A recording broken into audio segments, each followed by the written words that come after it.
you at all worried about getting credibility as a candidate? Well, I think the credibility I have is maybe the best. I mean, who else has done what I've done? Welcome to Watch Mojo, and today we're counting down our picks for the moments that proved eerily prescient in predicting the rise of future President Donald J. Trump. So many of the things I say, now politicians are saying, hey, that's right. Why aren't they paying us? Number 10. Getting roasted for his presidential ambitions. Comedy Central roast of Donald Trump. That's right. Trump says he's going to run for president in 2012.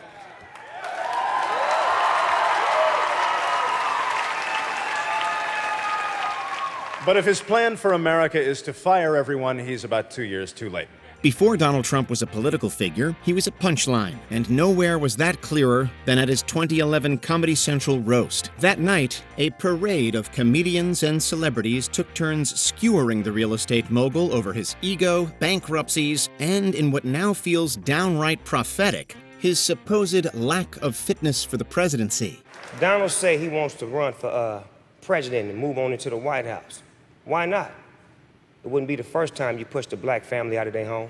At the time, jokes about President Trump, imagine that, landed as pure absurdist humor, the kind of gag that worked precisely because it seemed impossible. In hindsight, the roast plays less like harmless ribbing and more like a surreal warning. The world laughed at the idea right up until it stopped being a joke. And now you're going to run for president. Don't you think that's a really cool idea, you guys? You'll keep them honest. You'll keep them honest, Donald. Personally, I hope you win, because I can't wait for the the inauguration. Number 9. His thoughts on Bill Clinton's most infamous scandal, hardball with Chris Matthews. I would have done something certainly different than what they did. I mean, that all started it. Paula Jones is a loser, but the fact is that she may be responsible for bringing down a president indirectly. And, you know, that statement was a bad statement to have been made, and it's proven to be false. So. Which statement was that? I'm sorry. There's Paula Jones in the deposition. Long before setting foot in the Oval Office, Donald Trump had no problem weighing in on presidential scandals. In a 1998 appearance on Hardball with Chris Matthews, he offered his take on the Bill Clinton-Monica Lewinsky saga, calling it terrible and an embarrassment, and criticizing the president's judgment. Well, I think his little speech afterward was a disaster. It wasn't the right tone, and I'm not sure he should have done it. And I'm not even sure that he shouldn't have just gone in and taken the Fifth Amendment and said, look, I don't get along with this man, Starr. He's after me, he's a Republican, he's this, he's that, and, you know, just taking the Fifth Amendment. It's a terrible thing for a president to take the Fifth Amendment, but he probably should have done it. Coming from Trump, the moral posturing now lands with a thud. 2 decades later, he'd become the only U.S. president to be impeached twice, once for abuse of power and once for incitement of an insurrection. In hindsight, this hardball commentary feels less like punditry and more like a case study in irony. Proof that history doesn't just repeat itself, it occasionally smirks while doing it. It's such an embarrassment to him. I mean, I see him walking around. It's like a terrible embarrassment. And you think when you see him doing this, what comes to your head as a businessman about the miscalculation he made? Well, it's just that there are so many miscalculations, and he's had such bad advice. It's just been so badly handled. Number 8. Claiming he probably wouldn't run for president. The Oprah Winfrey Show. You took out a full-page ad in major U.S. newspapers last year criticizing U.S. foreign policy. What would you do differently, Donald? I'd make our allies, forgetting about the enemies you can't talk to so easily, I'd make our allies pay their fair share. We're a debtor nation. Something's going to happen over the next number of years with this country, because you can't keep going on losing $200 billion. In a 1988 interview with Oprah Winfrey, future President Trump confidently told her he probably wouldn't run for the nation's highest office, though he didn't shy away from outlining political views that resurfaced in his campaigns. He criticized America's trade deals, lamented the state of the economy, and positioned himself as a blunt outsider who could, quote-unquote, fix things if he ever chose to. This sounds like political presidential talk to me, and I know people have talked to you about whether or not you want to run. Would you ever?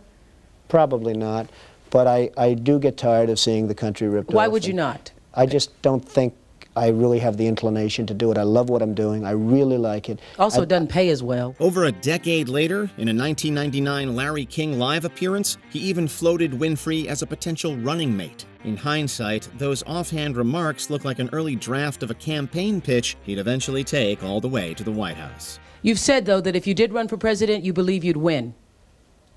Well, I don't know. I think I'd win. I tell you what, I wouldn't go in to lose. I've never gone in to lose in my life. And if I did decide to do it, I think I'd be inclined, I would say that I would have a hell of a chance of winning, because I think people, I don't know how your audience feels, but I think people are tired of seeing the United States ripped off. Number 7, airing his disillusionment with the American political establishment. Larry King Live.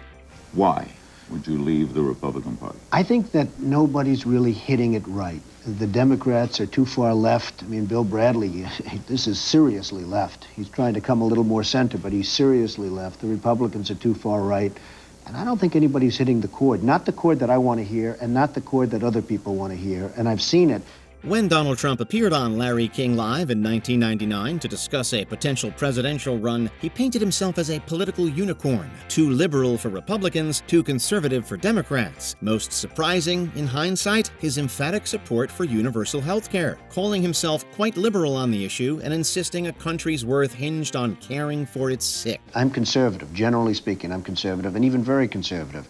But I'm quite liberal and getting much more liberal on health care and other things. I really say, what's the purpose of a country if you're not going to have defense and health care? If you can't take care of your sick in the country, forget it. It's all over. I mean, it's no good. He also rejected isolationism, but demanded fair treatment from foreign nations. Fast forward to his eventual presidency, and these positions, like so many in Trump's career, had shifted, sometimes completely, leaving the Larry King interview as a time capsule of views he'd later abandon or reverse entirely. I would never lie. And I just, you know, one of the things that people do get if I ever decide to do this, which is really who knows, but they've known me for a long time. I've been really a public figure for a long time. I mean, I think everything is known about me. I mean, it's... Yes, I would say. Interesting. I've been out there a long time. So, but you could definitely say, I would not lie. I would not lie. I would absolutely not lie. Number 6, the things you can supposedly do when you're a star. Access Hollywood. And I moved on her very heavily. In fact, I took her out furniture shopping. She wanted to get some furniture. I said, I'll show you where they have some nice furniture. I took her out furniture. I moved on her like a bitch, but I couldn't get there. And she was married. Then all of a sudden, I see her. She's now got that she's totally changed her look. Few political scandals have detonated with the force of the Access Hollywood tape. Released mere weeks before the 2016 election, the 2005 recording captured Donald Trump making remarks widely condemned as an admission of assault. At the time, more than a dozen women had already accused Trump of misconduct, and the tape seemed like it might end his campaign outright. It didn't. I better use some Tic Tacs just in case I start kissing her. You know, I'm automatically attracted to beautiful. I just start kissing them. It's like a magnet. You just kiss. I don't even wait. And when you're a star, they let you do it. You can do anything. In the years since, the footage has only grown more disturbing in light of what's come out. Multiple new allegations, high-profile lawsuits, and a jury in 2023 finding Trump liable for abusing and defaming writer E. Jean Carroll. What once looked like a career-ending revelation now reads as the opening act in an ongoing pattern. A jury in New York finding Donald Trump, the Republican presidential frontrunner by far, liable for sexually abusing and defaming writer E. Jean Carroll. The jury also awarding the former magazine columnist nearly $5 million in damages to be paid by Mr. Trump. Number 5, his 2000 presidential run. Various. I'm just asking. I mean, I saw you change party affiliation last week. You went over to the Reform Party. And we're having a lot of fun, and we're getting great response, and we'll see what happens. When are you going to make a call? I would say probably in February. What's going to be the determining factors? Whether or not I can win. If I can win, maybe I'll do it. And, but is that going to be a result of polling, or is that going to be a result of reception just you get? feeling, you know, everything I do, even buying this great building, this was feel. In many ways, Donald Trump's brief 2000 presidential bid foreshadowed the populist outsider brand he'd successfully ride to the White House in 2016. He rallied against corrupt politics and commanded headlines through sheer force of personality. I've put forward a proposal to pay off the national debt by imposing a one-time 14.25% tax on the super wealthy. At the time, he distanced himself from extremist figures in the party, blasting Pat Buchanan, David Duke, and Lenora Fulani for their perceived political affiliations. The big thing they're going to look at is can you win? Can a Reform Party candidate win? Because I believe I could get the Reform Party nomination. I don't even think it would be that tough. It's going to be Buchanan, and I think Buchanan just blew himself out with the book and his love affair with Adolf Hitler. I mean, you know, how he said this is beyond belief.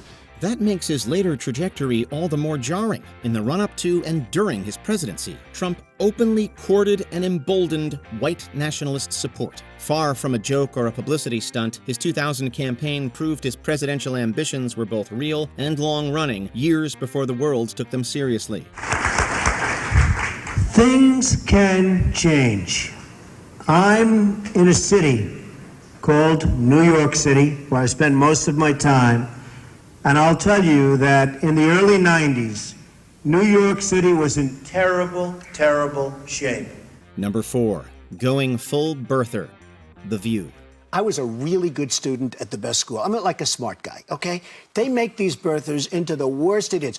Why doesn't he show his birth certificate? I think he probably... have to? Because I have to, and everybody else has to. I'm sure why that you wouldn't can't he show show... his birth Excuse me.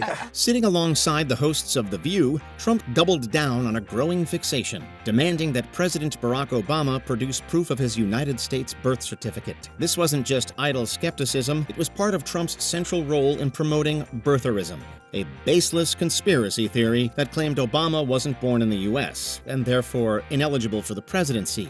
Why doesn't he show his birth certificate? And you know what? I wish he would, because I think it's a terrible pall that's hanging over him. He should show his birth certificate. The other thing, if you go back to my first grade, my kindergarten, people remember me.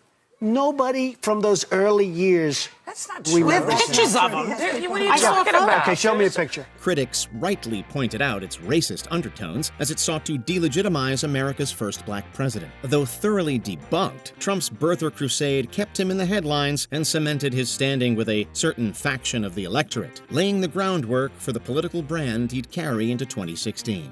There's something on that birth certificate that he doesn't like. Oh, my God. That's a terrible thing. That is just Whoopi, I'm telling you. He was 3 pounds. Whoopi, I love you. I'm Donald, telling I you. love you, too. I think that's the biggest pile of dog mess I've heard in ages. Number 3, Very Fine People.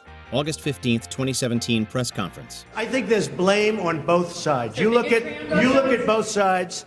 I think there's blame on both sides, and I have no doubt about it, and you don't have any doubt about it either. And if you reported it accurately, you would say. In August 2017, the Unite the Right rally in Charlottesville, Virginia, ended in violence and the killing of counter-protester Heather Heyer. Donald Trump's response became one of the defining moments of his presidency. While he did eventually condemn neo-Nazis and white supremacism, his infamous assertion that there were very fine people on both sides was widely seen as granting legitimacy to extremist movements. And you had some very bad people in that group. But you also had people that were very fine people on both sides. You had people in that group, excuse me, I saw the same pictures as you did. You had people in that group that were there to protest the taking down of, to them, a very, very important statue. In hindsight, the moment feels like a grim preview of January 6, 2021, when a mob of Trump supporters stormed the U.S. Capitol in an attempt to overturn the election. In the years after Charlottesville, Trump's willingness to pardon right-wing extremists only underscored the degree to which he had emboldened the fringe. You're changing history, you're changing culture, and you had people, and I'm not talking about the neo-Nazis and the white nationalists, because they should be condemned totally. But you had many people in that group other than neo-Nazis and white nationalists, okay? Number 2, Trump versus Barack Obama and Seth Meyers, 2011 White House Correspondents Dinner. We were working on these jokes for months. One of my guys said, "Are you worried we're a little heavy on birth certificate jokes? What if he releases it before the dinner?" The 2011 White House Correspondents' Dinner is remembered less for President Obama's jokes than for Seth Meyers' merciless roasting of his eventual successor, who sat stone-faced in the audience. Donald Trump has been saying that he will run for president as a Republican, which is surprising since I just assumed he was running as a joke. At the time, Trump was in the midst of his high-profile birther crusade, making him an irresistible target. The Weekend Update host's monologue killed, and the room roared. Trump didn't. Gary Busey said recently that Donald Trump would make a great president. Of course, he said the same thing about an old rusty birdcage he found.